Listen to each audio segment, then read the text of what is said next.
2024 गृह प्रवेश शुभ मुहूर्त। आज की इस वीडियो में हम आपको बताने वाले हैं, लेकिन गृह प्रवेश करने से पहले किन किन बातों का हमें ध्यान रखना होता है और गृह प्रवेश करते समय क्या गलतियां हमें नहीं करनी चाहिए।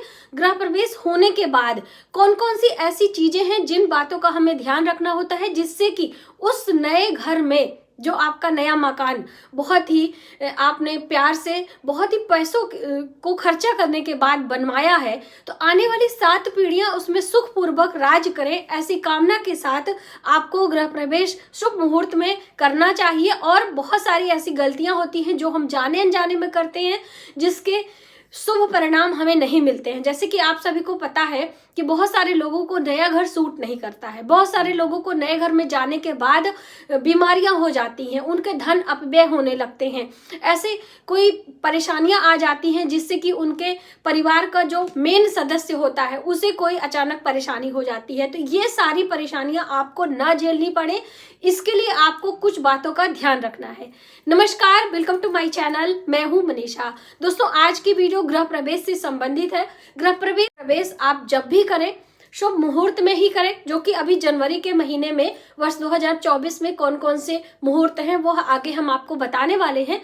लेकिन गृह प्रवेश करने से पहले आपको कुछ बातों का ध्यान रखना है। जैसे कि गृह प्रवेश आप जब भी करें तो आपका मकान जैसे कि पूरा मकान बन जाए, उसके रंग रोगन खिड़की दरवाजे सारे हो जाएं, तब आप करें तो ज्यादा उचित है। यदि आपका उतना बजट नहीं है तो आपका मकान जितने भी एरिया में है आप चारों ओर से उसे बाउंड्री करवा लें, गेट लगवा लें, एक रूम बनवा ले, उसकी साज सज्जा यानी कि रंग रोगन करवा के, खिड़की दरवाजे अच्छे से व्यवस्थित करवा के, उसके बाद आप उसमें गृह प्रवेश का पूजन कराएं और शुभ मुहूर्त में पूजन करें। तो साफ सफाई करने के लिए एक गलती आप ना करें। गलती क्या है?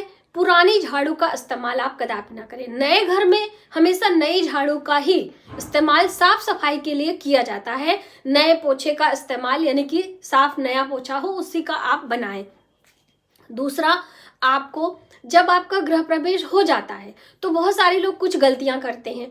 वो कौन कौन सी गलतियां हैं अभी हम आपको बताएंगे कि आप पहली रसोई क्या बनाएं और क्या कुछ विशेष चीजें लेकर यदि आप गृह में प्रवेश करते हैं तो आपका घर स्वर्ग बन जाता है। जैसे कि नियम के अंतर्गत मैंने आपको बताया कि जोड़े के साथ में यानी पति पत्नी जोड़े के साथ में गृह में प्रवेश करें। और आप में से कई बहनों का प्रश्न आया है कि हमारा पुत्र है और हमारे पति नहीं है, पुत्र का अभी विवाह नहीं हुआ है, तो ऐसे में आप जो आपके पंडित पुरोहित हैं उनकी पत्नी को आप बुलाकर दोनों लोगों को गृह प्रवेश करवाएं।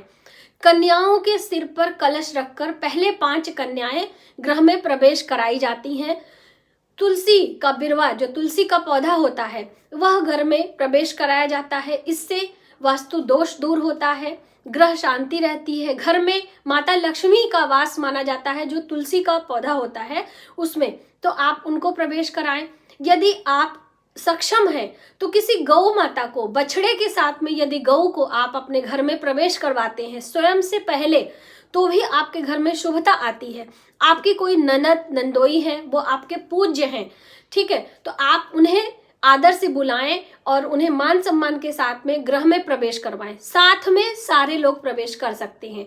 और जब हम गृह में प्रवेश करते हैं तो सबसे अहम होता है जो सर पे कलश लिए रहते हैं, चाहे सुहागन स्त्री कलश लेकर प्रवेश करे, चाहे कन्या कलश लेकर प्रवेश करे, उस कलश का विशेष महत्व होता है, जो कि जल से भरा होता है और उसके ऊपर चौमुखा दीपक पंच पल्लव के ऊपर लगाया गया होता है।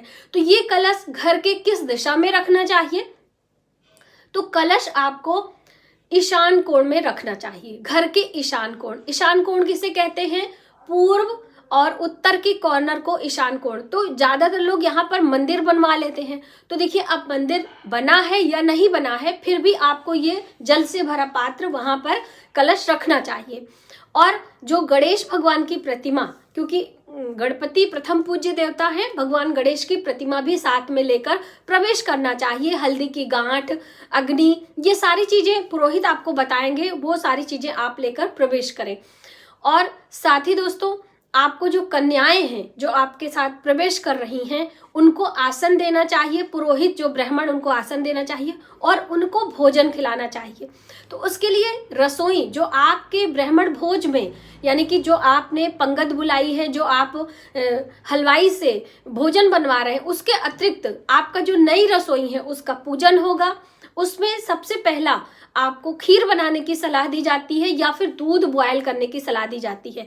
तो देखिए, आप खीर बनाएं तो ज़्यादा अच्छा है। खीर बनाकर जो महिला प्रवेश करती है उसी के हाथों से चूल्हे का पूजन होता है और उसके बाद उस पर खीर बनाई जाती है। तो बहुत सारी बहनों ने पूछा था मैम नया गैस चूल्हा लेंगे, तो देखिए नए गैस चूल्हे की बात नहीं है। यदि आप ले सके तो बहुत अच्छी बात है, वरना मिट्टी का नया चूल्हा भी लोग उसमें प्रवेश करवाते हैं और थोड़े से अग्नि जलाकर और उस पर दूध बॉयल कर लेते हैं। ऐसा शगुन कर लिया है और आपका पुराना जो गैस चूल्हा उस पर आप खीर बना ले। खीर बनाने के बाद 5 लोगों के नाम से भोग जरूर लगाना चाहिए। अब ये 5 लोग कौन कौन से हैं?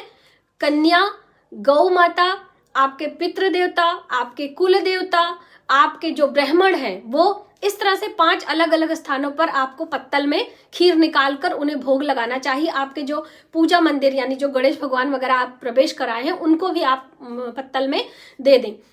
जो पितरों के नाम है आप उसे घर से चौराहे पर रख दें। बहुत ही विधि विधान से जब हम पूजा करते हैं तो हम सुख पूर्वक उस घर में अपने पूरे परिवार के साथ राज करते हैं और आने वाली संतानें भी हमारे उस घर में सुख पूर्वक रहती हैं। साथ ही दोस्तों, ज्यादातर लोग क्या गलतियां करते हैं कि गृह प्रवेश करने के बाद अपने घर को खाली छोड़ देते हैं। नियम के अनुसार तो 40 दिनों तक आपको अपना घर अकेला नहीं छोड़ना चाहिए। जैसे कि हमारी जो नई बहुएं आती हैं, नई बेटियों का ब्याह होता है, तो उन्हें अकेला नहीं छोड़ा जाता है। साथ में सभी सदस्य और कुछ हम लोग साथ में उनके बांध कर रखते हैं, जिससे कि कोई अला बला हमारे बहन बेटियों के साथ में ना हो, आगे उनका जीवन सुखमय रहे। इसी प्रकार से जब नए घर का पूजन गृह प्रवेश हो जाता है तो आपको कदापि नहीं, कम से कम 5 दिन 3 दिन तो आपको घर में ताला लगाकर कहीं नहीं जाना चाहिए। पूरे परिवार के साथ कम से कम एक सदस्य उस घर में जरूर सोना चाहिए। रात्रि को अपना घर अकेला नहीं छोड़ना चाहिए। ऐसा कहते हैं कि भूत प्रेतों का वास हो जाता है। देखिए, हम आपको डरा नहीं, कोई अंधविश्वास नहीं फैला रहे, लेकिन ऐसी मान्यता है ना। तो आप ये कार्य ना करें। दूसरा, आपको अपने जो आपका प्रवेश है, बहुत सारे लोग कहते हैं कि गृह प्रवेश में कौन कौन सी पूजा वगैरह करते हैं। तो देखिए, नवग्रह पूजा होती है, वास्तु पूजा होती है, आपके कुल देवी पितरों के नाम से इस तरह से पुरोहित लोग आपको बताएंगे वो पूजा आदि करने के लिए। इस पर मैंने कई वीडियो आपको दी है, तो आप वो वीडियो अगर डिटेल में देखना चाहते हैं तो देख सकते हैं। आइए फटाफट से जान लेते हैं कि जनवरी के महीने में आपको कौन कौन से शुभ मुहूर्त हैं जब आप प्रवेश कर सकते हैं। जैसे कि खरमास में आप गृह प्रवेश नहीं कर सकते हैं, भद्रा काल में प्रवेश नहीं कर सकते हैं, और जो राहु काल होता है उसमें भी प्रवेश नहीं किया जाता है। तो इन बातों का भी ध्यान रखते हैं। सबसे पहला शुभ मुहूर्त है जो कि जनवरी के महीने में है।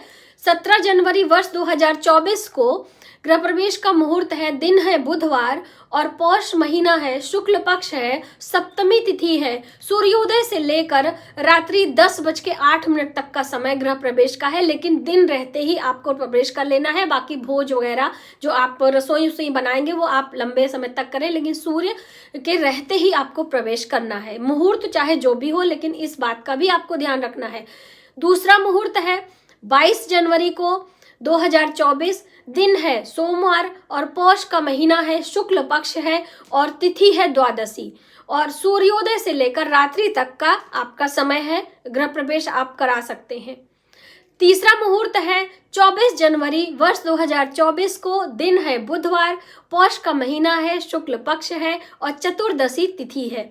इसमें भी आपको सुबह 6:30 बजे से लेकर 9:12 तक का समय है, जो कि आप गृह प्रवेश कर सकते हैं।